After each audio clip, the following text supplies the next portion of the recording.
Pakistani net works کو cyber security فراہم کرنے والی اور وی پی این تک رسائی والی کمپنیوں سے خطرہ ہے۔ National cyber emergency response team نے ایڈوائزری جاری کر دی۔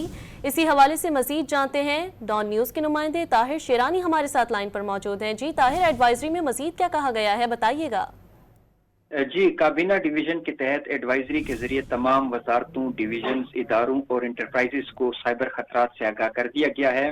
ایڈوائزری کے مطابق پالو آلٹو نیٹ ورکس کے ویب مینجمنٹ انٹرفیس میں کمزوری کی نشاندہی کی گئی ہے۔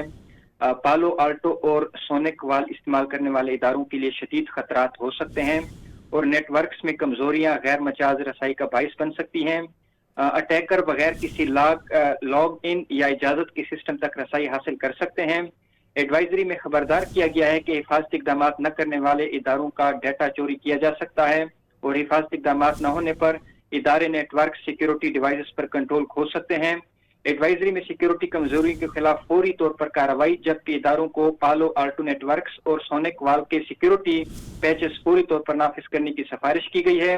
ایڈوائزری میں یہ بھی سفارش کی گئی ہے کہ فائر وال اور وی پی این سولوشنز تازہ ترین فرم ویئر ورژنز پر اپڈیٹ کیا جائے، جبکہ مینجمنٹ انٹرفیسز تک رسائی کو صرف قابل اعتماد آئی پی ایڈریسز تک محدود اور غیر مجاز رسائی روکنے کے لیے ملٹی فیکٹر تصدیق کا نظام اپنایا جائے۔